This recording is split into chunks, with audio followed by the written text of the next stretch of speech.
Now, there seems to be a confused state about what adultery is in our nation. We have become an X-rated nation. And there is confusion in the minds of many. It used to be that adultery was adultery. It used to be that sex was sex. Lord, today for salvation from His hand, for the healing of our land.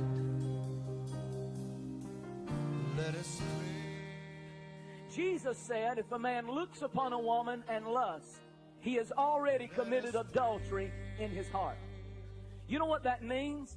That simply means it doesn't take physical contact to constitute you committing adultery. Mercy, Lord, have mercy, for we have placed all our hopes in. You can commit adultery with someone who's 500 miles away. You can commit adultery with someone on TV or someone on the internet. You can commit adultery without ever having physical contact with that person. Really, what adultery is, it's the motive of the heart. Listen now. If I am saying in my mind, if I could, I would, I already have. If I could do this and somehow get by with it and not get caught, I have already committed adultery in my heart. Adultery is turning your energy from the person you're committed to someone else. It is when you start spending your money, your thinking time, your efforts on someone who is not the person that you have committed your life to. And take all our sin away. Kyrie.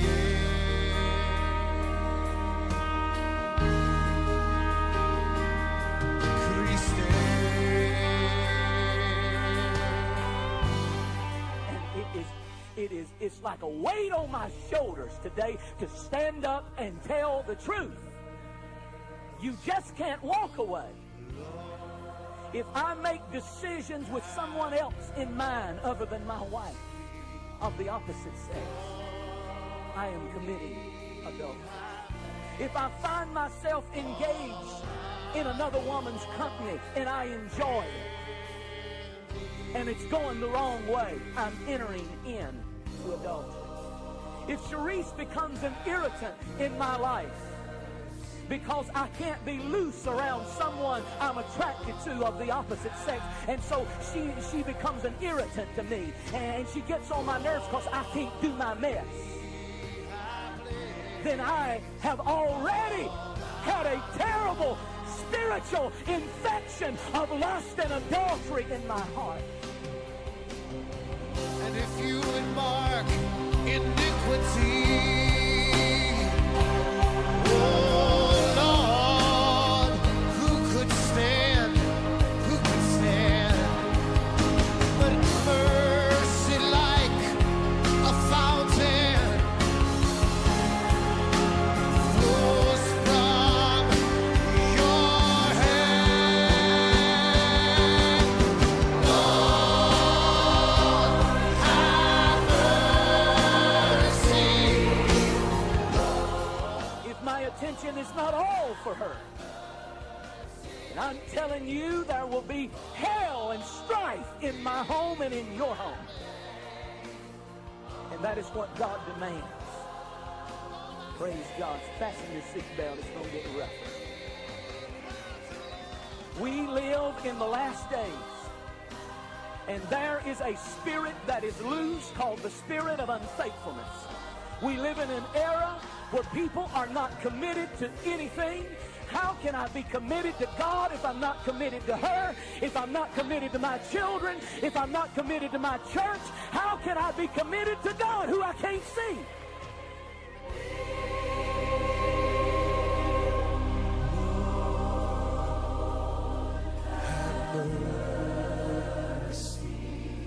Send your glory, Lord. in your power, Lord.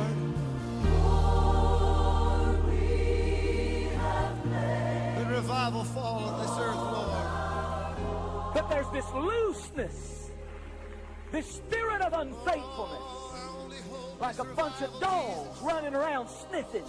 Only hope is you, Lord. I saw a dog in the middle of the interstate.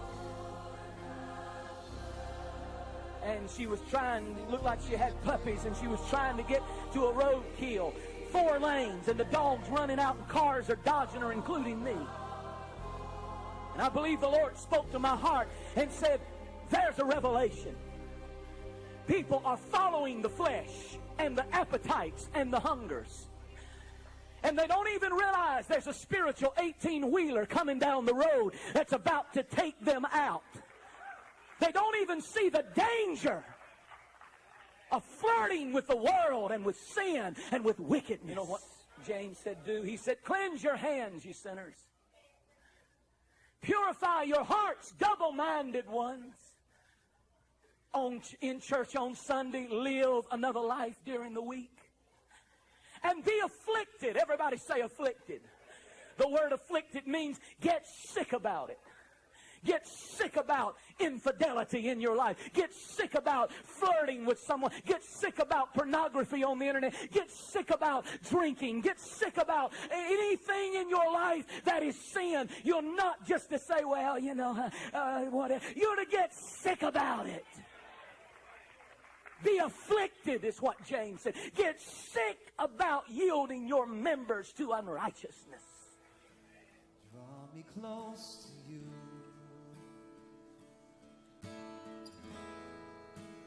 Never let me go. I lay it all down again to hear you say that I'm your friend. And then he said mourn, which means to moan on the inside. See, this is repentance. A lot of people don't even know what repentance is. They think repentance is when you're sorry you got caught. Regret is not repentance. See, a lot of people just don't want to be embarrassed. A lot of people just don't want to face the music. A lot of people, but when you're truly repentant, you're broken. You weep, you mourn, you're sick about it. Help me find the way, bring me back to you. Lord, bring me back to you. You're all I want. It's you, Lord. You're all I've ever needed. You're all I want.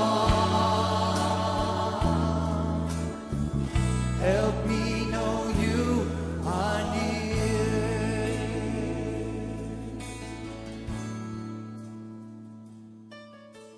No man or no woman should be spending time alone with a woman or a man on a lunch break. Now, I know that's how the world does it, but we are different.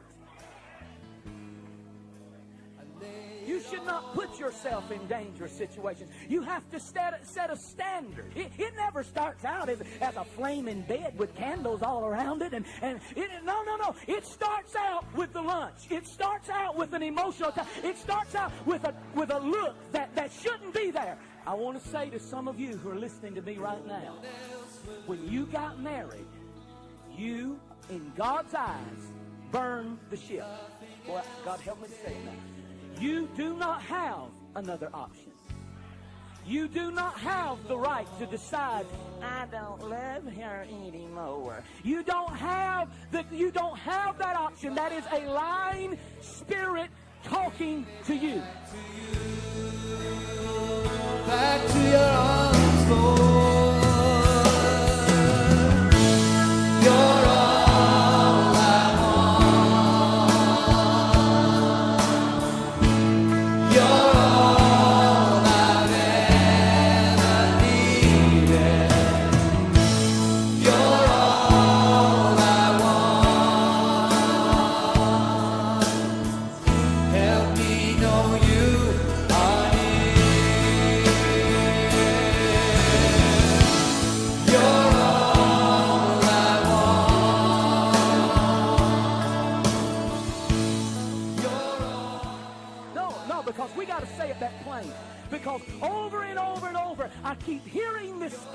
that it's okay. We're both Christians. Nobody has been unfaithful in adultery. It's just, we're just not. Here's the big one. Don't I have a right to be happy? Make me want to vomit on you. I had one tell me that not too long ago. Sat over there and leaving his family, leaving his wife, leaving everybody. See, that's the spirit of selfishness. It's the spirit of Lucifer that said, I will exalt, I will. What about your children? What about your wife? What about your God? What about the reputation of the church? I'm not mad. I'm preaching truth, and our ears have been tickled so long that when somebody preaches it, we get offended and puffy.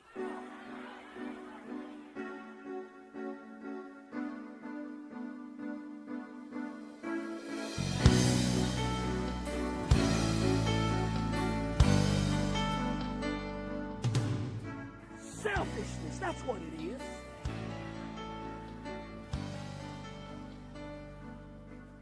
Pile your bones in an altar. Push the table back and fast until the love of God invades that marriage. I promise you, love is there. But the ploy of Satan is to get you to believe a lie and tell you you have an option. You're not happy. Follow your commands. Oh Lord, the great and awesome God, keep with us your covenants of love. We are your people and the church that bears your name. Oh Lord, forgive us.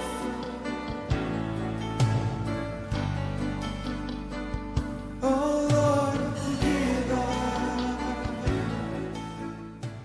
How many ex-Marines do I have here? Come on, all the Marines, stand up. Give them a big hand. Keep standing. Watch this. Watch this. I want to know one thing. What is the motto of the Marines? Semper Fidelis. What in the world does that mean? Always faithful. What is it? Always faithful. What is it, Marines? Would to God he would raise up a platoon of spiritual Marines who would say, I'm always, and see the emphasis isn't on faithful, it's always.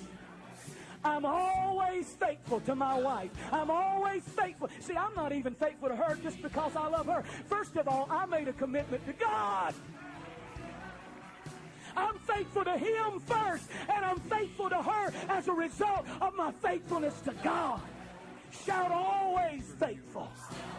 Look into the eyes of your mate if you're sitting beside her and say, I'll always be faithful. It's time for some of you to burn the ship. To quit thinking you got an option out. You do not. God will never give you approval to leave your family. Unless it is a case of adultery. That is Jesus' own word. We are your people and the church that bears your name. Oh Lord, the great and awesome God. Get sick about flirting with someone. Get sick about pornography on the internet. Get sick about drinking. Get sick about anything in your life that is sin. You'll not just be And the church that bears your Be afflicted is what James said. Get sick about yielding your members to unrighteousness. Oh Lord, forgive us.